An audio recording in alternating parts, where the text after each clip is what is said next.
What if the movies you know by heart are hiding completely different stories? Today, we're diving into fan theories so wild they just might be true. From Star Wars to Pixar, from Grease all the way to the Fresh Prince. Peter Parker's Spider-Man homecoming teacher was in Captain America. Okay, hear me out. What if Spider-Man's science teacher was actually a World War II veteran? Mr. Harrington, played by Martin Starr, looks exactly like a soldier who appeared at Howard Stark's Expo in Captain America: The First Avenger. In Homecoming, Harrington casually mentions losing a student on a trip, a throwaway line that suddenly feels like a nod to surviving high-stress, possibly wartime events. Marvel loves sneaking these connections in, like Peter Parker's Iron Man 2 cameo or Alfred Woodard's role linking Civil War and Luke Cage. If it's true, Harrington is a slow-aging vet hiding battlefield stories behind physics lessons. What if James Bond is just a code name?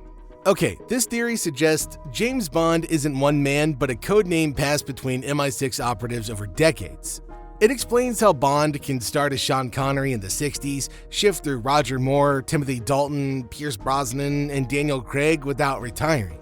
Each inherits the name, the 007 designation, and the legend. Evidence is everywhere. M and Q treat each new Bond as unchanged, even when style and personality differ.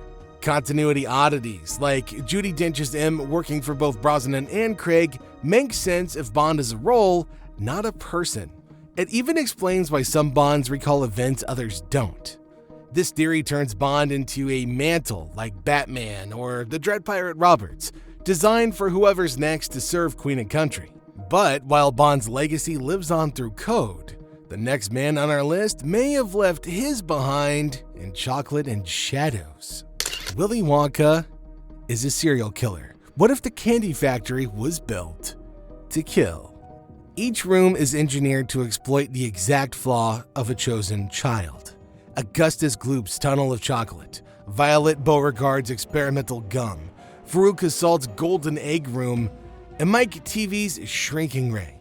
These aren't random hazards, they're custom-fitted punishments. Oh, and the Oompa Loompa songs? They're not improvised, they're prepared in advance, implying Wonka knew who would fail and how. Most chilling of all, the children are never shown returning unharmed, despite Wonka's vague assurances. His calm, even amused demeanor during each accident suggests he's orchestrating moral lessons in the most dangerous way possible. You thought that was shady? Wait till you hear the next one. The Pixar shared universe theory. So what if I told you that every single Pixar movie is a part of one giant story? It all begins in Brave, where magic first enters the natural world through the mysterious witch. Over time, that magic changes everything. Animals gain intelligence like in Finding Nemo and Ratatouille. Toys come to life in Toy Story, and humans develop superpowers in The Incredibles. Eventually, machines take over in WALL-E, and when humans fade away, the world belongs to monsters in Monsters, Inc. One of the biggest clues is the witch in Brave, who can vanish through wooden doors exactly like Boo traveling through doors in Monsters, Inc. That's why some fans believe the witch is actually Boo, grown up and still searching for Sully.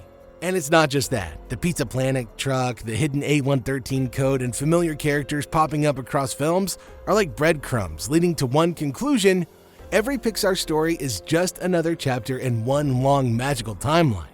We have seen Pixar's magic stretch across decades of movies, but magic has a way of hiding in plain sight. And in one classic film, it may have been much more real than we were told. Dorothy really went to Oz. In the original book, her silver shoes, later changed to Ruby for the movie's Technicolor appeal, are an actual portal device, and the cyclone is a magical gateway, not an hallucination. When she wakes, items from Oz remain in Kansas. The Scarecrow's diploma, the Tin Man's heart-shaped watch, things that shouldn't exist if it was only in her head. The people around her even act changed, as if they truly shared the adventure. It mirrors real growth from lived experience, not dream symbolism. Just like the Chronicles of Narnia, the danger was real, the journey was literal, and returning home didn't erase what happened. Next up, we've got the Fresh Prince of Bel-Air, and the theory? The Fresh Prince died in the first episode. This dark theory reframes the Fresh Prince of Bel-Air as a story that begins with Will's death. In the theme song, the one little fight on the basketball court turns fatal, and the trip to live with his auntie and uncle in Bel Air becomes his transition to the afterlife. The luxurious mansion, constant laughter, and improbably charmed lifestyle represent heaven, a reward far removed from the tough streets of West Philadelphia. Uncle Phil is the father figure he never had, Joffrey is a loyal caretaker, and even Will's seamless adaptation to wealth could symbolize the comfort of an eternal rest. Fans point to the Aunt Viv switch between seasons as a metaphor for the fluidity of perception in the afterlife. Faces, voices, and settings shift without explanation, yet no one questions it. But the next one is even more mind-boggling. Harry Potter is imagining it all. In this theory, Hogwarts isn't real. It's the elaborate mental escape of a neglected boy living in an abusive home. Harry, trapped in the cupboard under the stairs, imagines himself as the boy who lived, chosen and special in a world that adores him. Every major threat in the wizarding world mirrors a trauma from his real life. Dementors represent the hopelessness and depression of abuse. Voldemort is the looming specter of death and fear, and even the Triwizard Tournament's dangerous tasks could echo the constant test of survival that he faces daily. Hogwarts' predictable school year structure gives him stability that he lacks, while friends like Ron and Hermione provide unconditional loyalty that he's never experienced. Dumbledore becomes the wise, protective figure missing in his real life. This interpretation turns the series from a tale of magic into a psychological survival narrative. It's not just magic that hides deeper truths. Sometimes the most emotional moments in animation have secrets of their own. What if Andy's mom in Toy Story was actually Jesse's owner? In Toy Story 2, Jesse's flashback to her time with Emily is one of Pixar's most emotional scenes, a slow montage of love and abandonment. This theory suggests Emily didn't just vanish from Jesse's life, she grew up to become Andy's mom. The strongest visual cues lie in Emily's red cowgirl hat, which is identical to Andy's except for the missing white lace trim. Pixar's attention to detail makes this unlikely to be a coincidence. The timeline fits, too. Emily would be the right age to have a young son by the events of Toy Story. The next theory takes us light years away from Andy's bedroom. What if Jar Jar Binks is a Sith Lord? Okay, admittedly, this one started out as a joke, but Star Wars fans can't shake it. The theory says that Jar Jar Binks, the clumsy Gungan from the prequels, is secretly a Master Sith Lord, maybe even above Palpatine. Think about it. Every accident in The Phantom Menace somehow helps the Empire rise. He survives battles no one else should, sways key political votes, and always seems to be in the right place at the right time. If you watch closely, his goofy flailing actually looks like skilled martial arts hidden under clownish moves. Even actor Ahmed Best hinted that Jar Jar was meant for a bigger role before Backlash changed the plan, and George Lucas loves characters who seem harmless but turn out to be powerful.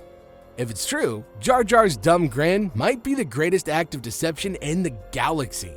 From a secret Sith in a galaxy far, far away to a high school romance with a dark twist, our next theory takes us from lightsabers to leather jackets. What if Sandy died in Greece? Now, this theory flips Greece completely. It says Sandy actually drowns at the start during that summer lovin' moment with Danny, and everything after is her dying dream. The big musical numbers are her life flashing before her eyes in over-the-top Technicolor style. The strange, dreamlike tone, the sudden dance breaks, and that ending where Sandy and Danny fly into the clouds all actually makes a lot more sense. Fans say that it's not just a happy ending, it's her soul moving on. Which means that Grease isn't just a fun high school romance, it's a bittersweet farewell disguised as a musical. So, which of these theories changes the way you see the movie? Is James Bond one man or many? Was Jar Jar pulling the strings all along? And did Sandy really say goodbye in that flying car? Let us know what you think in the comments, and if you want more wild movie theories, you know where to find us.